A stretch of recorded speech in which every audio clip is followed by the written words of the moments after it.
روز نزدیک غروب آفتاب به قهوه خانه در آمدم تا یک پیاله چای یا که قهوه بنوشم و دیدم که در اونجا پشت میز یک خانم خیلی زیبایی نشسته بود و در پیشش پیاله بود.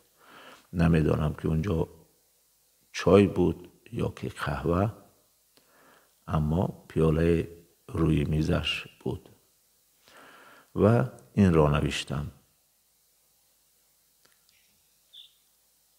آرزو کردم شبی با خود،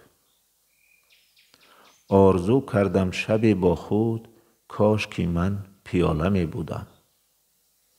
هرگاهی که تو بنوشی چای، با لبانت حواله می بودم. وقت شستن به دست نرم تو، نرم نرم گوشماله می بودم. رشک من با پیاله دارم، رشک من با پیاله دارم، کاش خود من پیاله می بودم.